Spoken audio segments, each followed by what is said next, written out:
اللہ تعالیٰ جب کسی سے ناراض ہوتا ہے تو بازو کا سرمایہ نہیں چھینتا، سجدوں کی لذت لے جاتا ہے۔ لوگوں کے پاس ہر چیز ہوتی ہے لیکن بندگی کا موقع نہیں ہوتا۔ وَاعْتَصَمُوا بِاللَّهِ، سب کے لیے ٹائم ہو، اور اگر بندے کے پاس سجدہ کرنے کو ٹائم ہی نہ ہو، دیر تک دعا مانگنے کو ٹائم ہی نہ ہو۔ ایک دن بیمار نہیں ہوئی حضرت رابعہ بصریہ تو کہنے لگی مالک تو ناراض تو نہیں ہو گیا؟ تو مجھے بیمار کرتا ہے تو میں تجھے یاد بڑا کرتی ہوں، میرا نفس کمزور پڑ جاتا ہے، گناہ کی طرف نہیں جاتا، میں ذرا بیمار رہتی ہوں تو ٹھیک رہتی ہوں، مہربانی کر تو میرے اوپر وہ سارا بوجھ ڈال جس سے میرا نفس کمزور رہے اور تیری بات۔ وَاعْتَصِمُوا بِاللَّهِ، لمبی لمبی دعائیں مانگا کریں، دیر تک اپنے رب کے حضور حاضر رہا کریں۔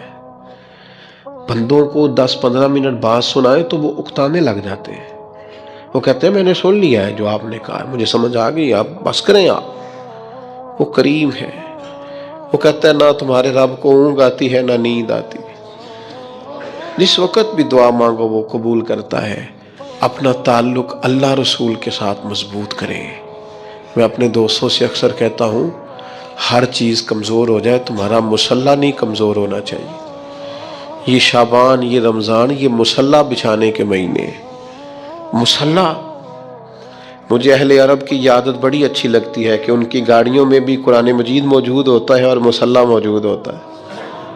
ہر جگہ نماز کا اہتمام، قرآن کا اہتمام، اس کو اپنی زندگی میں لاگو کریں۔ میری آپ سے اپیل رہے گی کہ خدا را اب ہم بس کریں، بڑی ہو گئی دنیا داری، اور یہ جو ہم نے چاروں جانب جال بچھایا ہوا ہے نا، اس کو بھی راضی رکھا ہوا ہے، اس کو بھی راضی رکھا ہوا ہے، اس سے بھی تعلق بنا ہوا ہے، یہ بڑا کمزور جال ہے، ایک منٹ میں ٹوٹ جائے گا۔ لوگ کوئی نہیں لمبا چلتے کسی کے ساتھ، آرزویں بدل جاتی ہیں، تعلقات بدل جاتے ہیں، کچھ بھی نہیں ہوتا، کوئی نہیں لمبا چلتے۔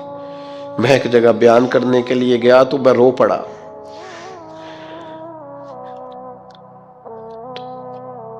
انہوں نے مجھے ایک مشہور خطیب کا بتایا کہ ہمارے پاس وہ ہر سال آیا کرتے تھے، تو میں نے کہا اب کیوں نہیں آتے؟ کہنے لگے وہ بیمار ہو گئے۔ میں نے کہا دوبارہ کبھی پتہ لینے گئے ہو؟ کہ نہیں۔ اور میں نے کہا بیچارہ بیمار ہوا ہے، تم نے تو زندگی میں ہی چھوڑ دیا، مرنے کے بعد کیا حال ہوگا؟ لوگوں کو تو اس شہرت سے اور اس واہ واہ سے دلچسپی ہوتی ہے، وہ چمکتے ہوئے آفتاب سے، کبھی سورج ڈوب جائے تو کوئی یاد کرتا ہے اسے، کبھی چاند چلا جائے تو کوئی یاد کرتا ہے۔ او پیاں دس دیاں قبراں جنہاں تے پھول پے، ادھروں کوئی نہیں جی آمدہ تے ادھروں لکھاں گئے۔ ایک بزرگ اپنے بیٹے کے ساتھ قبرستان گئے تو ایک پرانی قبر پہ بیٹھ گئے اور بیٹھ کے رونا شروع کر دیا۔ پرانی قبر تھی، ٹوٹی ہوئی تھی۔ کہنے لگا ابا جی کیا ہوا، آپ کیوں رو رہے ہیں؟ تو بزرگ تھے نا، اہل معرفت میں سے تھے۔ کہنے لگے پتر کچھ نہیں نا، تو 25 سال سے میں آ رہا ہوں، اس قبر پر میں نے کبھی مٹی ڈلی ہوئی نہیں دیکھی، اس پر کبھی کسی کو پھول ڈالتے نہیں دیکھا، کبھی نہیں دیکھا کوئی اس قبر کے پیروں کی جانب کھڑا ہو کے فاتحہ پڑھ رہا، کبھی نہیں دیکھا تو یہاں آیا ہو۔ تو لوگ تو کہنے لگے 20-25 سال تو مجھے بیت گئے۔ ان کا بیٹا مجھے بتانے لگا کہ ابا جی بڑا روئے۔ والد صاحب کہنے لگے کہ پتہ نہیں ہمارے ساتھ کیا ہونے والا ہے، آتے ہی نہیں لوگ، بھول گئے۔ آپ چلے جائیں قبرستان میں، کئی قبریں شکوہ کریں گی کہ کوئی نہیں آیا۔ زمانہ بر مزار ماں غریباں، یہ جہانگیر کی قبر پہ لکھا ہے کہ میں غریب ہوں، میری قبر پہ تو بلبل بھی کوئی نہیں آتی، کوئی بلبل ہی گیت سنا جائے آ کے، کوئی پروانہ ہی نہیں آتا، لیکن بادشاہاں نہ امیراں دے، دیوے بل دے صدا فقیراں دے۔ آپ نے ناراض نہیں ہونا، لیکن وہ ماحول اس طرح کا ہے کہ شب برات کو ایک دو ساتھی کو کہا رات کو عبادت کر کہتے جی وہ تو ٹھیک ہے پر سویرے چھٹی نہیں، کام کرنا ہے۔ یعنی رب کہہ رہا ہے کہ تو آ جا شب برات کی رات، جو مانگے گا وہ تجھے، لیکن یہ ادھر نہیں توجہ کر رہا، یہ کہتا ہے سویرے 10 بجے دکان نہ کھلی تو مشکل ہو جائے گی، دفتر نہ گیا تو حالات۔ آپ دیکھیں ذرا، اب جب یقین اس طرح کا ہو تو پھر تو بھائی ساری زندگی اداروں میں درخواستیں دینی ہے، پھر آپ جیسا آپ کا مزاج ہوگا۔ اللہ تعالیٰ تو بندے کے گمان کے قریب ہے، تو میرے رسول پاک علیہ السلام نے ہمیں یہ میسج دیا، پیغام دیا، فرمایا اس رات جو اولاد مانگے گا رب اسے بھی عطا فرمائے گا، اس رات جو اللہ سے بخشش مانگے گا اللہ اسے بھی دے گا، اس رات جو رب کریم سے عزت مانگے گا اللہ اسے بھی عطا کرے گا۔ شارحین نے لکھا اس رات جو رب سے پردہ پوشی مانگے گا اللہ اسے پردہ پوشی بھی عطا کرے گا، جو جنت کا سوالی ہوگا رب اپنے فضل سے عطا فرمائے گا۔ کوشش فرمائے، کوشش فرمائے۔ 10 محرم کو ہمارے ہاں لوگ جاتے ہیں قبرستان، وہ کسی حدیث سے ثابت نہیں، میں منع نہیں کر رہا، جائیں، 9 محرم کو جائیں، 10 کو جائیں، 11 کو جائیں، 8 کو جائیں، سفر میں جائیں، ربیع الاول میں جائیں، قبرستان میں جب بھی جائیں، منع نہیں ہے، لیکن شب برات والی رات تو خود رسول کریم گئے ہیں نا قبرستان۔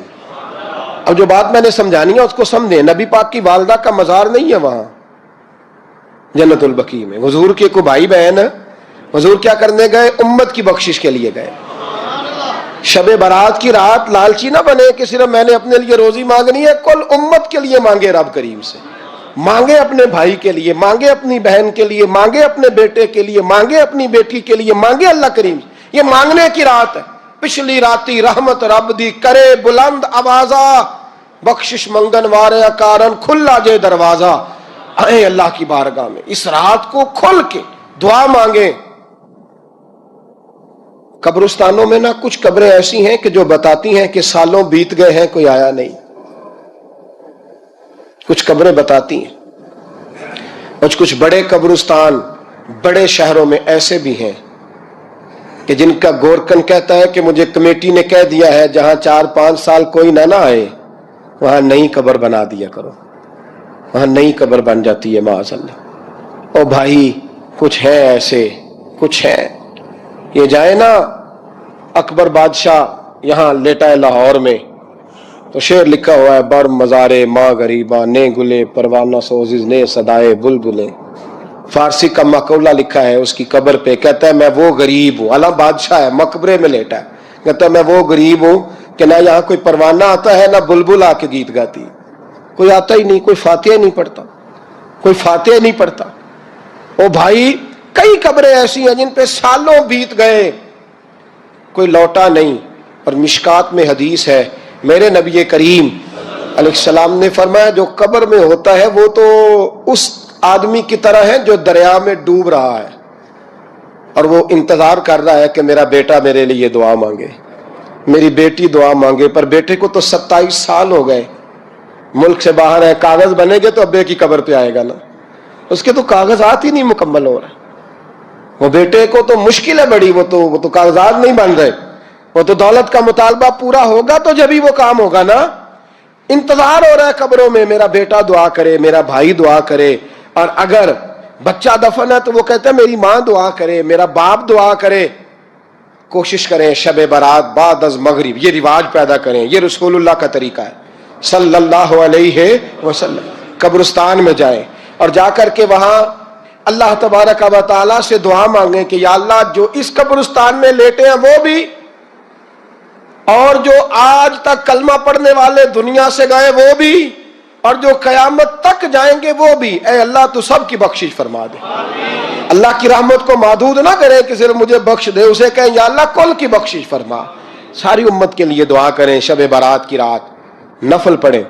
ہمارے ہاں محفل ہوتی ہے ہر سال الحمدللہ، بڑے شوق سے بڑا خوبصورت ہم اہتمام کرتے ہیں، لیکن میں اکثر دوستوں سے کہا کرتا ہوں کہ جن کو اکیلے میں نفل پڑھنے میں مزہ آئے وہ اکیلے میں پڑھیں۔ کتنی کھلی بات کر رہا ہوں، میں پابند نہیں کر رہا کہ آپ یہاں آئیں گے محفل میں آئیں گے ضروری ہے، بھئی آپ کو اکیلے میں مزہ آتا ہے نا، کچھ لوگ تنہائی میں ہو تو دل زیادہ لگتا ہے، وہ تنہائی میں کریں اللہ اللہ کوئی حرج نہیں، لیکن کچھ ایسے ہیں کہ نعت سنتے ہیں تو دل نرم ہوتا ہے، تقریر سنتے ہیں تو دل نرم ہوتا ہے، تو جن کا اس طرح نرم ہوتا ہے وہ مسجد میں آئے بات سنیں۔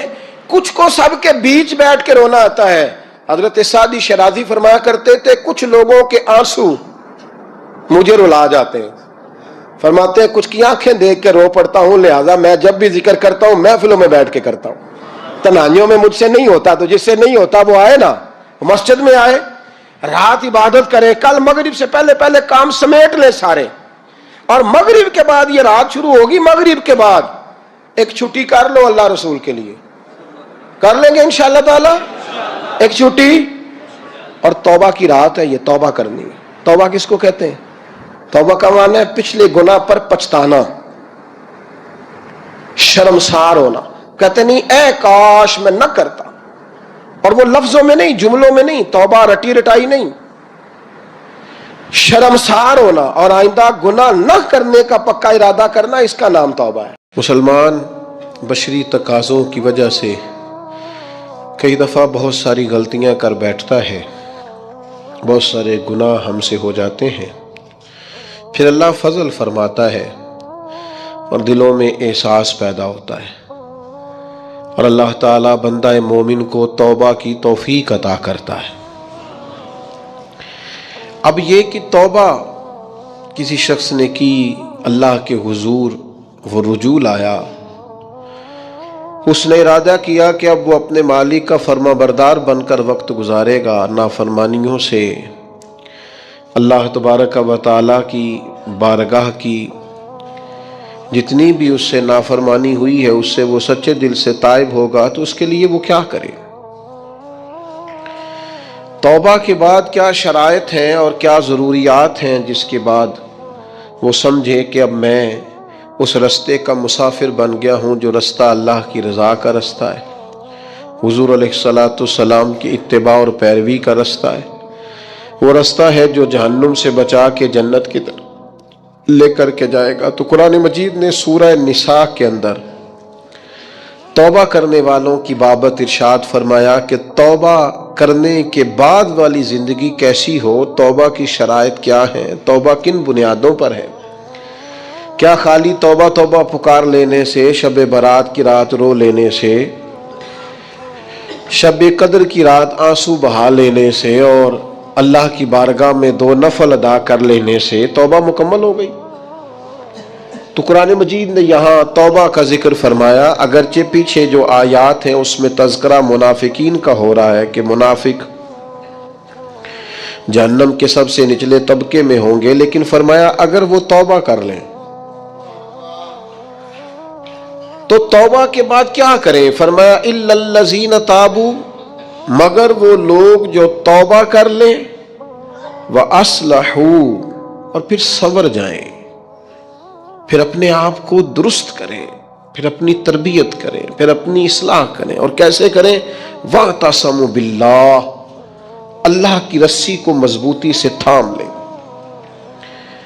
اللہ کے ساتھ جڑ جائیں، رب رسول سے رشتہ مضبوط کر لیں، اور اس مضبوطی کا رنگ کیا ہوگا؟ فرمایا وَأَخْلَصُوا دِينَهُمْ لِلَّهِ، اپنا دین خالص اللہ کے لیے کر لیں، اس میں لوگوں کو دکھانے کا، اس میں دنیا داروں کو راضی کرنے کا، اس میں تصنع کا، بناوٹ کا کوئی شائبہ نہ ہو۔ وَأَخْلَصُوا، خالص کر لیں اپنا دین، کس کے لیے؟ للہ،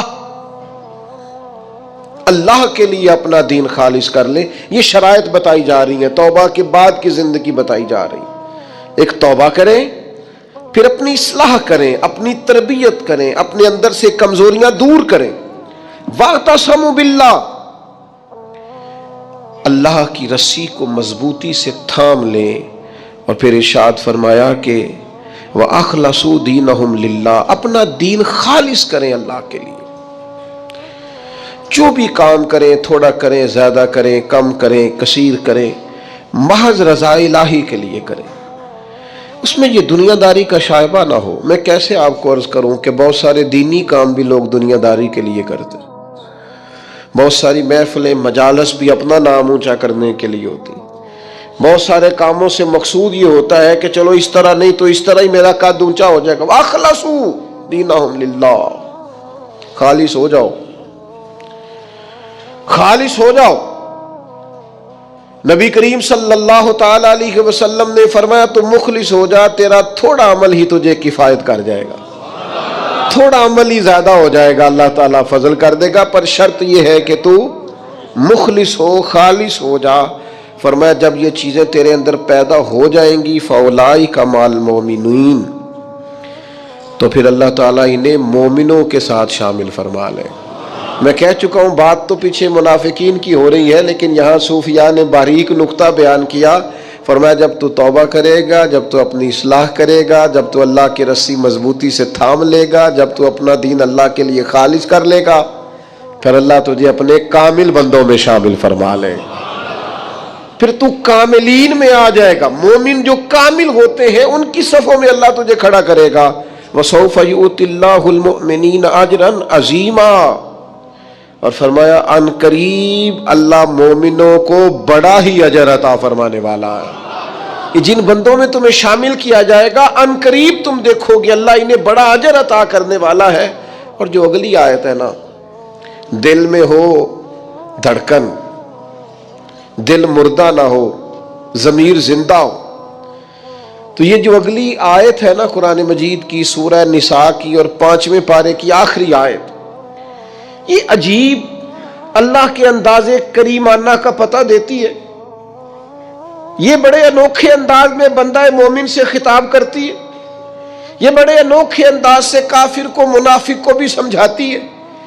یہ کس طرح کھول کر ایک نیا رنگ قرآن مجید اپنے پڑھنے سننے سمجھنے والوں کے دلوں میں پیدا کرتا ہے۔ اللہ کریم نے ارشاد فرمایا ما یفعل اللہ بعذابکم، فرمایا اللہ تمہیں عذاب دے کے کیا کرے گا، اللہ تمہیں عذاب دے کے اوہو قربان جائے، مالک چاہتا نہیں کہ اللہ تمہیں عذاب دے کے کیا کرے گا، ان شکرتم و آمنتم، اگر تم شکر ادا کرو اور ایمان لے آؤ، اگر تم شکر گزار بندے بن جاؤ، مومن بندے بن جاؤ، تو اللہ تمہیں عذاب دے کے کیا کرے گا۔ رب تمہیں عذاب دینا چاہتا نہیں ہے، وہ کرم کرنا چاہتا ہے، وہ عطائیں کرنا چاہتا ہے۔ دو ہی مطالبے، ایک یہ کہ اس کے شکر گزار بنو، اور ایک یہ کہ مومن کامل بنو۔ کامل ایمان ہو اور مزاج شکر والا ہو تو رب کہتا ہے او اللہ تمہیں عذاب دے کے کیا کرے گا۔ اس کی رضا نہیں ہے کہ تم چھلانگے لگاتے ہو، عذاب کی طرف بڑھتے ہو۔ پوچھ لے ویسے دائیں بائیں کسی سے، پوچھ لے ویسے اپنے آپ سے کہ دل شاکر ہے، اللہ کی رضا پہ راضی ہے۔ جہاں مالک نے رکھا ہوا ہے وہاں لوگ خوش ہیں۔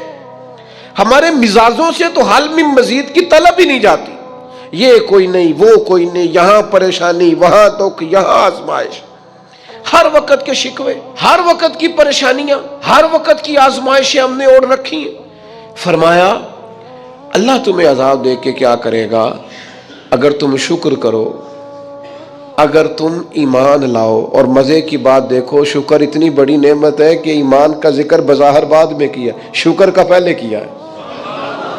اور یہاں علماء نے لکھا ہے کامل مومن بھی وہی ہوتا ہے جو رب کا شکر گزار ہوتا ہے، جس کے مزاج میں شکر کوئی نہیں نا،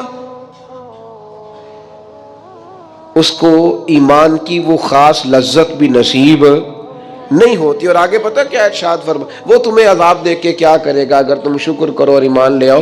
وَقَانَ اللَّهُ شَاكِرًا عَلِيمًا، اللہ تو قدر کرنے والا ہے، اوئے ہوئے اللہ تو قدردان ہے، اللہ تعالیٰ تو صلہ دینے والا ہے، اور علیمہ وہ جاننے والا ہے تمہارے دلوں میں کیا ہے۔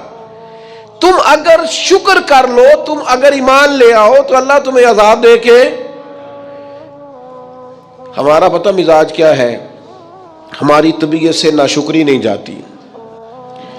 ہمارے مزاجوں میں ایک بات پیدا ہو گئی ہے کہ میں دکھی ہوں، فلانا مجھ سے بڑا اچھا ہے، اس نے ہمیں مضطرب کر دیا ہے، بے چین کر دیا ہے۔ دکھ ہے کیا، دکھ ہے کیا؟ درویش کہتے ہیں دکھ یہی ہے، تیری مرضی اور ہے رب کی مرضی اور ہے۔ جب تیری اور رب کی مرضی ایک ہو جائے پھر دکھ ہوتا ہی کوئی نہیں، پھر سکھ ہی سکھ ہے۔ جہاں رب رکھے تو شکر گزار ہو جا تو سکھی ہے۔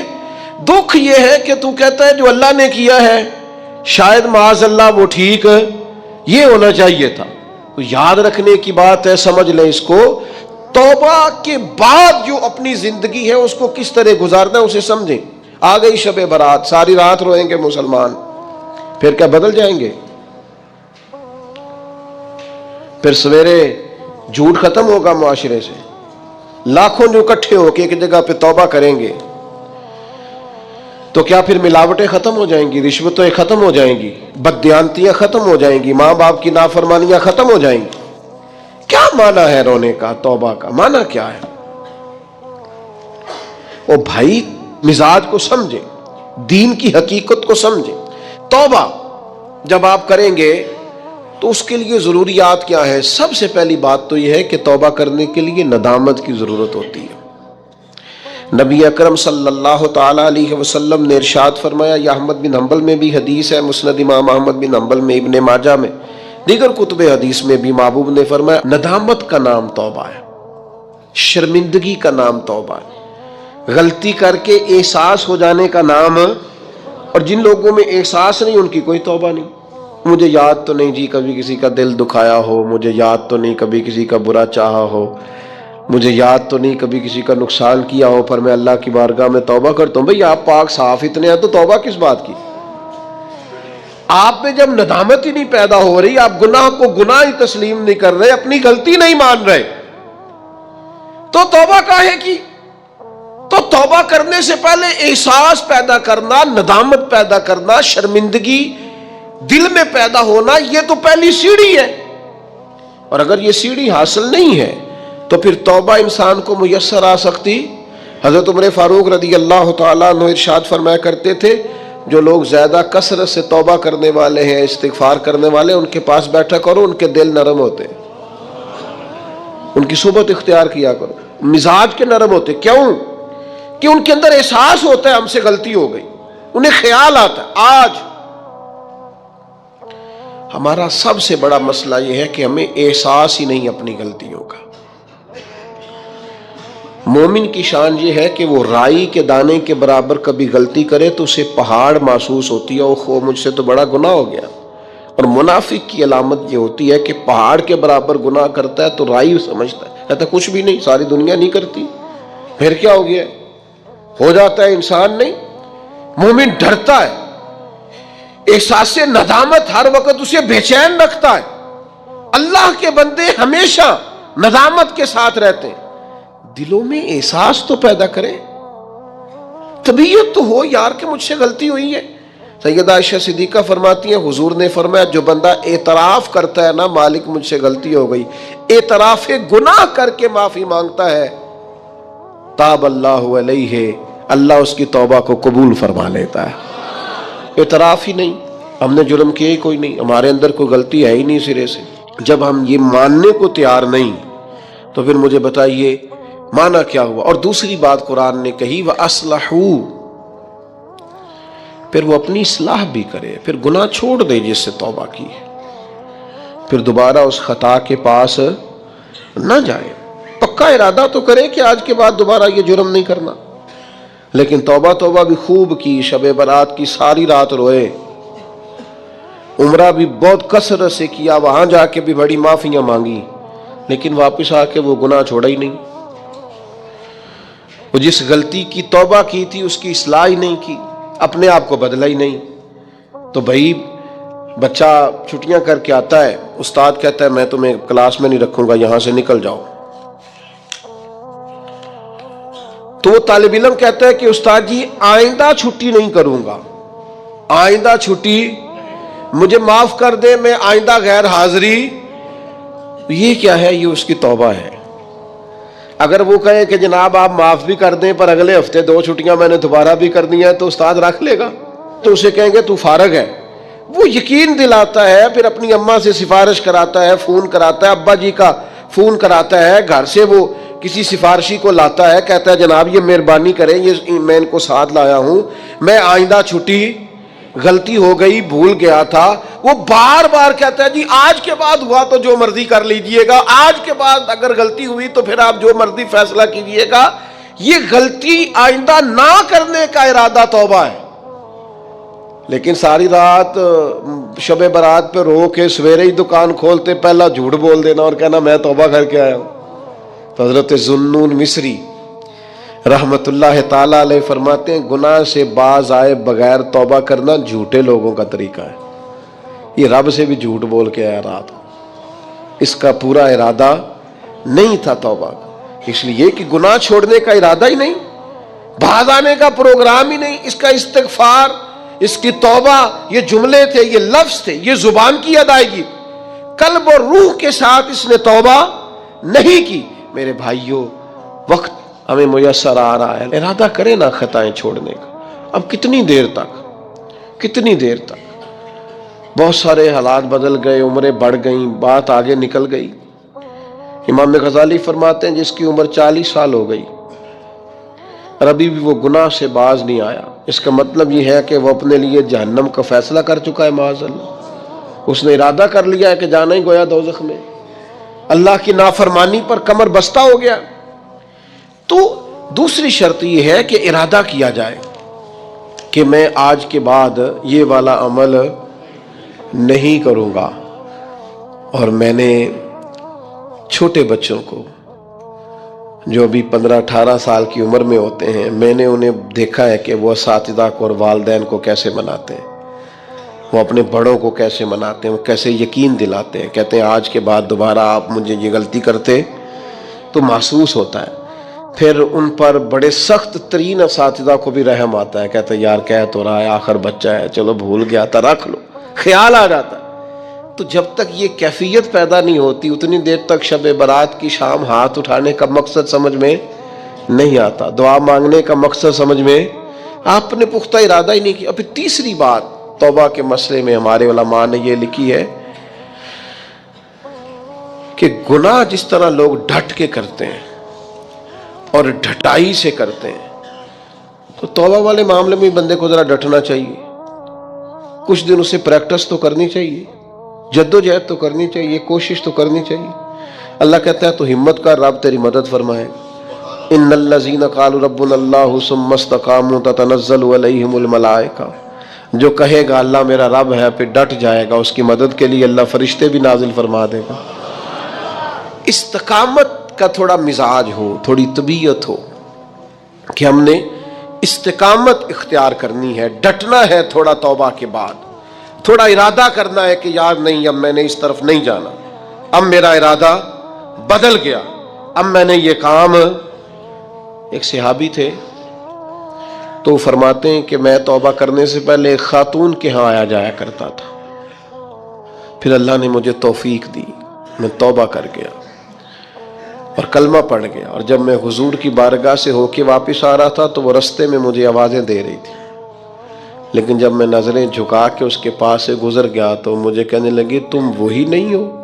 تو میں نے کہا نہیں، اب تو میں توبہ کر کے آیا ہوں، اب تو میں اللہ کا بندہ بن کے آیا. حضرت حبیب اجمی رحمت اللہ تعالی علیہ، اللہ نے مجھے توفیق دی، میں ان کے مزار پہ بھی حاضر ہوا. بغداد معلیٰ میں ان کا مزار ہے، اور میں ان کے قبر کی پیروں کی جانب کھڑے ہو کے تو ان کے کچھ اقوال ان کو سنا رہا تھا. حضرت حبیب اجمی رحمت اللہ علیہ سود کا کام کرتے تھے. دعا کریں اللہ ہم سب کو محفوظ کرے، آمین تو کہیں اللہ ہم سب کو. اب لوگوں نے بغلوں میں فتوے بھی رکھ لیے ہیں. کل پرسوں میرے پاس ایک صاحب فتویٰ لے کے آئے، فلانے مولانا صاحب نے کہا فلانی بینک کا سیونگ اکاؤنٹ بھی ٹھیک ہے، یہ میری بغل میں فتویٰ ہے تو یہ آپ پڑھ لیں.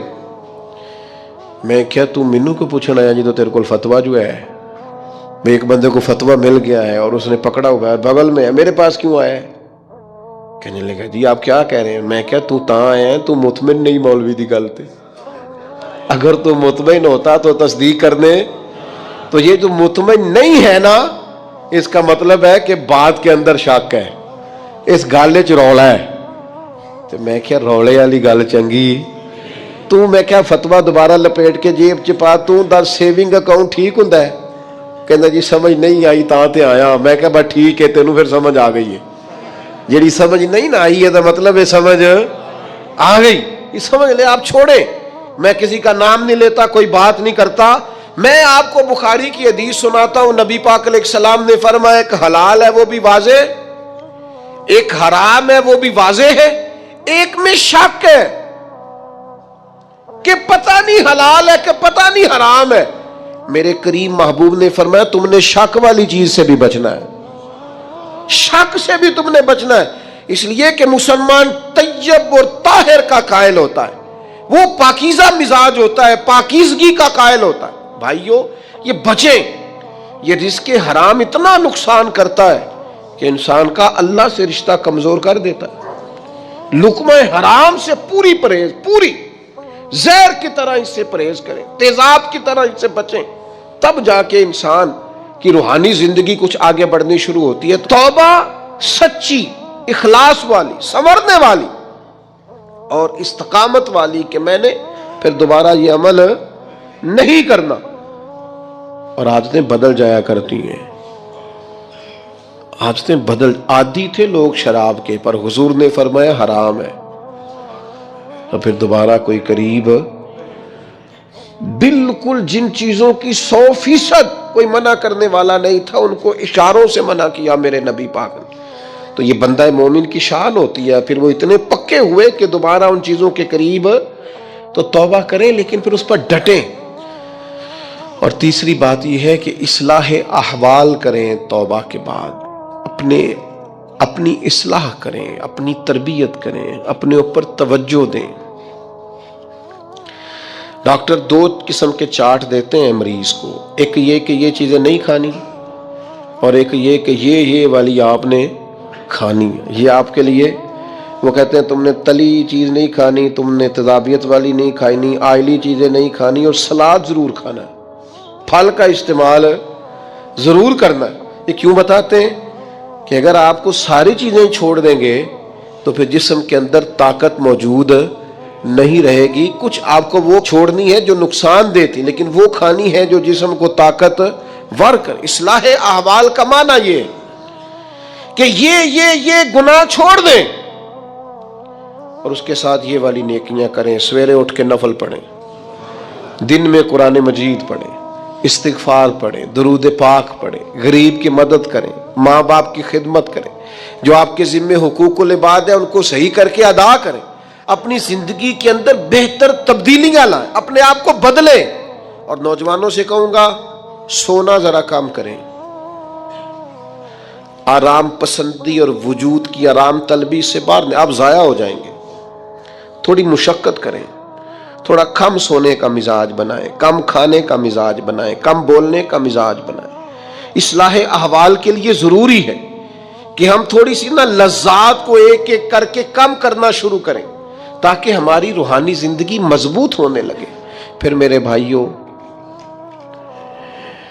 توبہ کے لیے ایک بڑا لازمی اور بڑا اہم اور بڑا بنیادی نقطہ یہ ہے کہ کچھ کام ایسے ہوتے ہیں جو اس نقطے کے بغیر ہو ہی نہیں سکتے۔ وہ نقطہ کیا ہے؟ وَاعْتَصِمُوا بِاللَّهِ، اللہ کے ساتھ تعلق کو مضبوط کریں، اللہ کے ساتھ تعلق کو۔ حضرت رابعہ بصریہ فرماتی تھی میرے دل میں خیال، مجھے پتہ چل جاتا ہے کہ میرا رابعہ مجھ سے راضی ہے کہ ناراض۔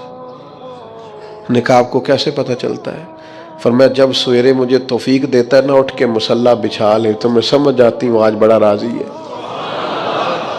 اور جب میں جاگ بھی رہی ہوں اور پھر بھی میری نماز رہ جائے تو لگتا ہے کہ وہ ناراض ہو گیا ہے۔ بے توفیقی سے بڑی انسان کے لیے محرومی کوئی نہیں ہوتی۔ حضرت پیر میر علی شاہ پاک پتن گئے تو نعرے بڑے لگ رہے تھے بابا صاحب کے، تو کہا یہ کیا ہے؟ فرمایا قرآن سچا ہو رہا ہے۔ رب نے کہا تھا فاذکرونی اذکرکم، مجھے یاد کرنا میں تمہیں یاد کروں۔ فرید نے ساری زندگی اللہ اللہ کی ہے، اب دنیا دیکھو ان کو یاد کر رہی۔ تو میرے بھائیوں ہم نے توبہ کرنی ہے، لیکن پھر سنورنا ہے، پھر اخلاص پیدا کرنا ہے، پھر اللہ سے جڑنا ہے، پھر اپنے معاملات کو درست کرنا ہے۔ اللہ تعالی ہمیں سمجھنے کی توفیق دے۔ ترمذی شریف میں روایت موجود ہے، اللہ کے محبوب علیہ السلام فرمانے لگے کہ حج فرض ہونے کے باوجود جو بغیر کسی مجبوری کے حج کرنے نہ گیا وہ یا یہودی ہو کے مرے گا یا عیسائی ہو کے مرے گا۔ کیوں نہیں گیا؟ کیا وجہ تھی؟ تو کچھ چیزیں فرض ہیں، نہ کرنے والا سخت مجرم ہے، لیکن کچھ چیزیں انسان کی خوشی ہے کہ وہ کرتا ہے۔ 2.5% زکوٰۃ ہے، لیکن اگر کسی کا روز دل کرے کسی غریب کی مدد کرنے کو روز دل کرے، ضروری نہیں اس پر، اس کا مال ہے نہ خرچ کرے، لیکن اگر روز زیادہ روز وہ دے گا تو میرے نبی پاک علیہ السلام فرماتے ہیں فرشتے روزانہ اٹھ کے دعا مانگتے ہیں کہ یا اللہ سخی تیرے راستے میں دیتا جائے تو تو سخیوں کو دیتا جا. اگر کرے گا صدقہ تو خیرات تو ایک کے بدلے اللہ 700 گنا اجر عطا فرمائے گا. صدقہ نفلی کرنے والے سے مصیبتیں دور ہوں گی. یہاں تک کہ حضرت عبداللہ ابن مسعود رضی اللہ تعالیٰ عنہ فرماتے ہیں کہ اگر تم بری موت سے بچنا چاہو تو نفلی صدقے زیادہ کیا کرو، لیکن یہ ضروری نہیں. اب کچھ شخص کہ جی ضروری نہیں، یہ ضروری نہیں. بھئی کپڑا وجود ڈھانپنے کے لیے ہے نا، بولیے تو بین کیوں لگوایا اسپیشل، بٹن کیوں لگوایا اسپیشل؟ وہ ٹھیک ہے، جس طرح ایک بوری ہوتی ہے تو ٹاٹ بنا کے پہن لیتا کہ بدن چھپانا مقصود ہے نا، لیکن بندہ عجیب لگے، اس کا کپڑا پہننے کا طریقہ ہی ٹھیک نہ ہو تو حسن قائم نہیں رہتا. درخت بڑا شاندار ہو پر پیارا ٹہنیوں سے لگتا ہے، پھل پھول ہو تو وہ ذرا اچھا لگتا ہے. فرض خوبصورت تب بنتے ہیں جب ان کے ساتھ نفل بھی شامل ہو جاتے ہیں، جب کچھ خیر کے کام بھی انسان کرتا ہے. قرآن مجید کے دوسرے پارے میں سے جو جملے میں نے قرآن پاک کی تلاوت کی ہے، رب کریم نے ایک عجیب بات ارشاد فرمائی. باقی نیکیوں کا ثواب بیان کیا جاتا ہے، یہاں اللہ کریم نے فرمایا وَمَن تَطَوَّعَ خَيْرًا، فرمایا جو اپنی خوشی سے نیکی کرے، جو اپنی خوشی سے نیکی، دل کر رہا ہے میرا آج نیکی کرنے کو.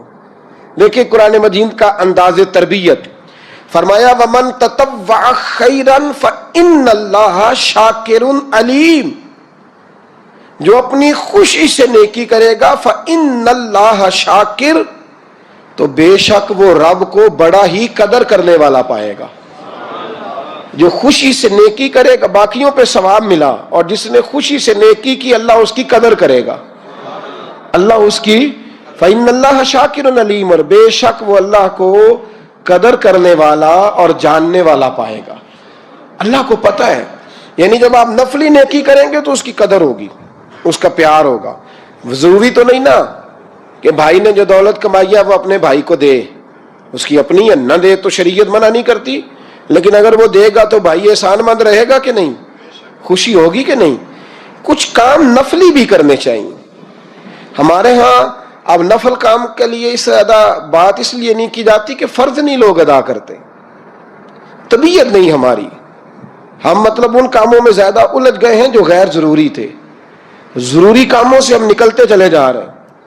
مطلب اعلان ہوتا ہے مسجد میں کہ عشاء کی نماز ہو گئی ہے، اب محفل ہونے لگی ہے لہذا سارے لوگ آ جاؤ. بھئی نماز فرض تھی وہ ہو گئی ہے، اب محفل ہونے لگی ہے، تو محفل ضروری تھی کہ نماز ضروری ہے؟ تو اعلان کیا ہو رہا ہے کہ مشکل کام گزر گیا ہے، اب آسان رہ گیا لہذا لوٹ آؤ.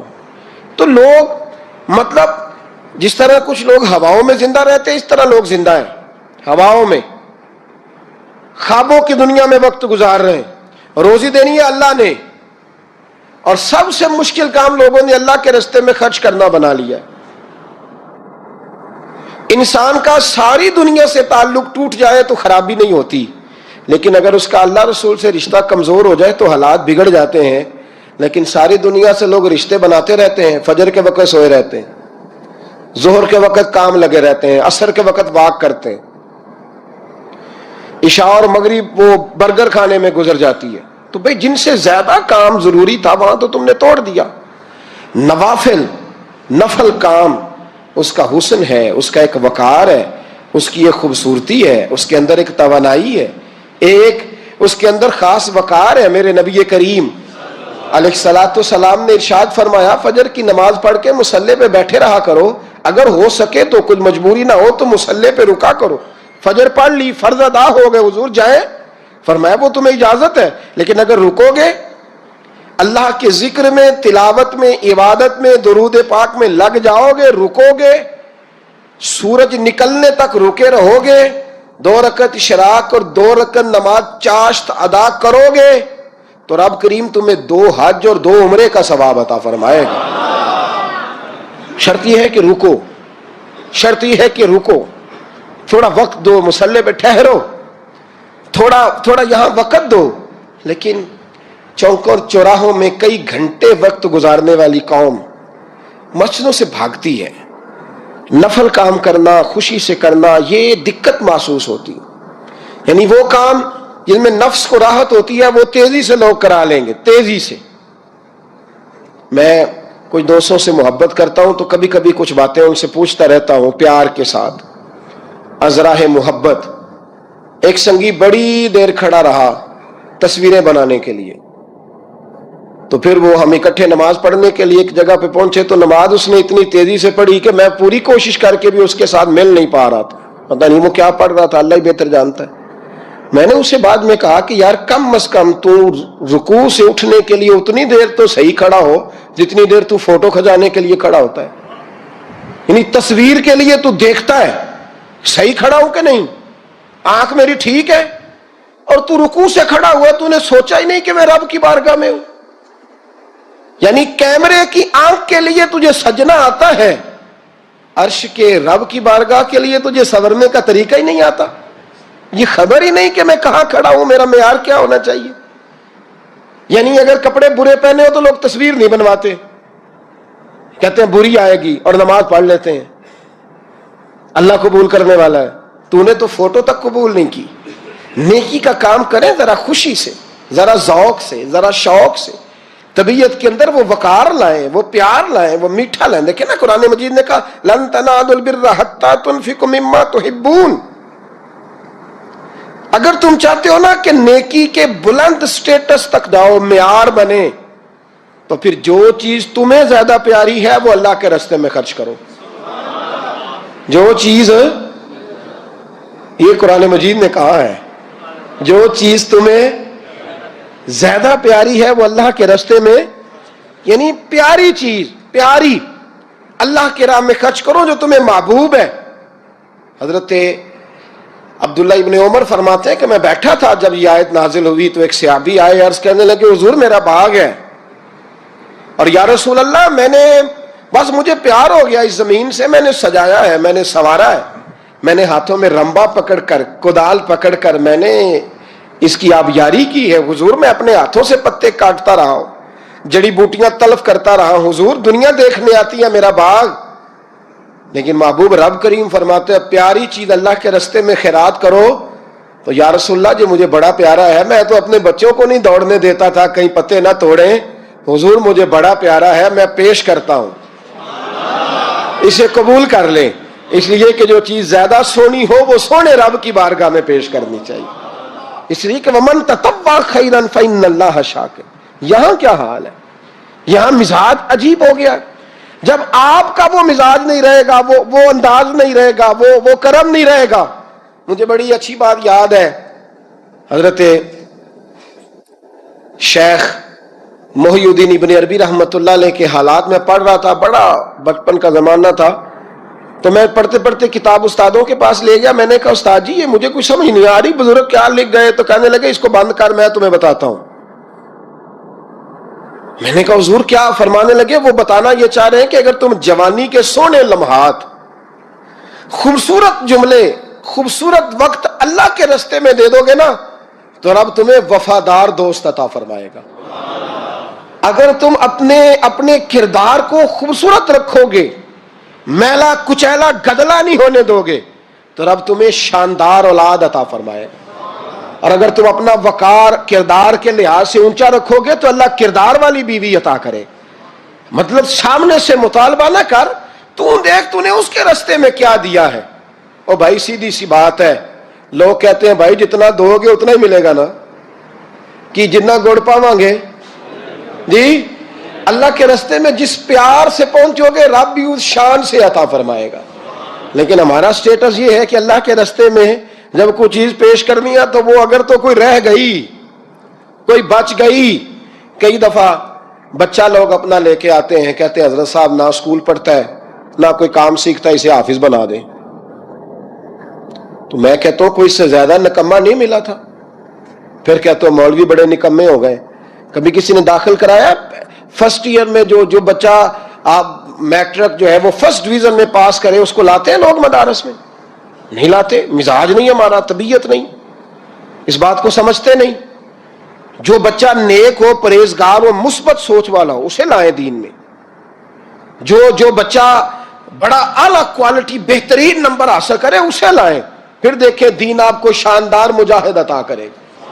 لیکن یہاں ماحول یہ ہے کہ جو کہیں نہیں چلتا اس کو مدرسے لے آؤ، ٹھیک ہے، پھر وہ 5-6 سال مدرسے کی روٹی شوٹی کھاتا ہے، رہتا ہے، اس طرح کی صورتیں یاد ہوتی ہیں، کر لیتا ہے، اور کچھ نہ بنے گا تو کوئی مسجد تو چلائے گا ہی نہ۔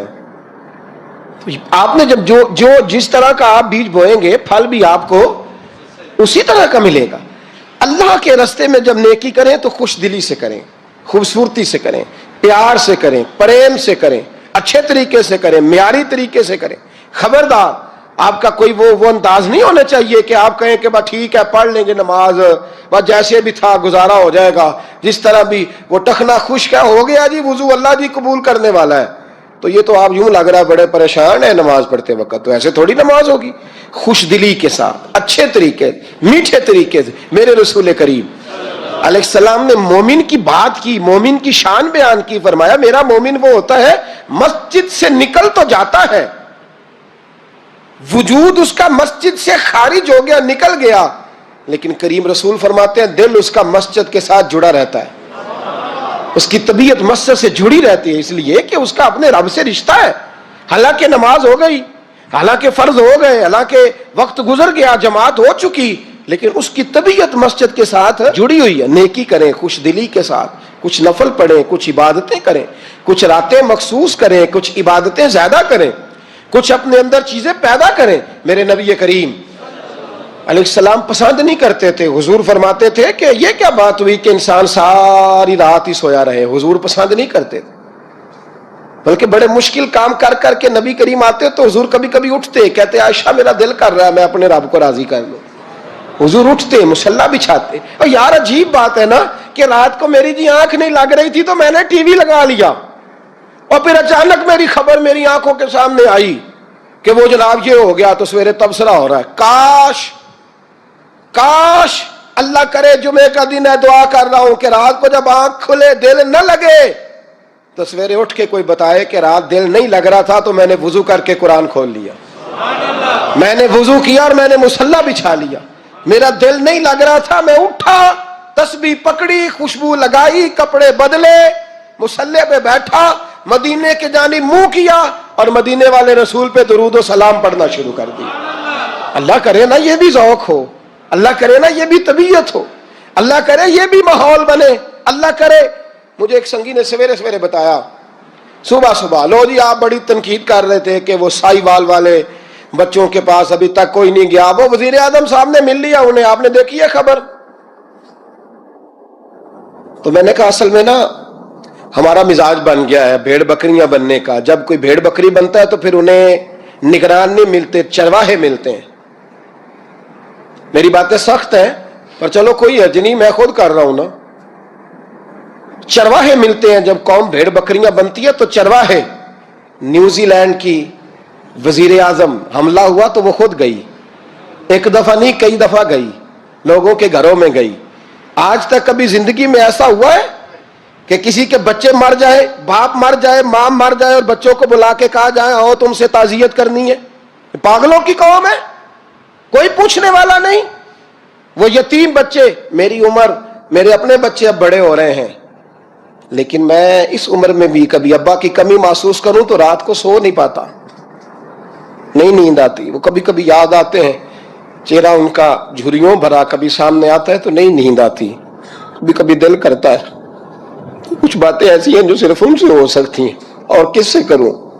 کبھی کبھی طبیعت چاہتی ہے، کبھی کبھی کہ اماں جی اپنا میلا دوپٹہ پیچھے کر کے کہیں کہ ادھر لیٹنا، میں تیرے سر میں تھوڑا تیل لگاؤ، کبھی کبھی دل کرتا ہے۔ تو جن کے ماں باپ گولیوں سے بھون دیے جائیں، ان کو کہا جائے بچوں کو کہ آؤ تم سے تعزیت کرنی ہے، آؤ، یہ سٹیٹس ہے، یہ معیار ہے حکمرانوں کا، یہ معیار ہے، یہ وہ لوگ ہیں جن کو منتخب کرتے ہو، یہ لوگ ہیں۔ نہ ادھر ادھر کی تو بات کر، یہ بتا کہ قافلہ کیوں لٹا، مجھے رہزنوں سے غرض نہیں، تیری راہبری کا سوال ہے۔ مدینے کی ریاست کا نام لینے والا ہو، میں تمہیں بتاؤں،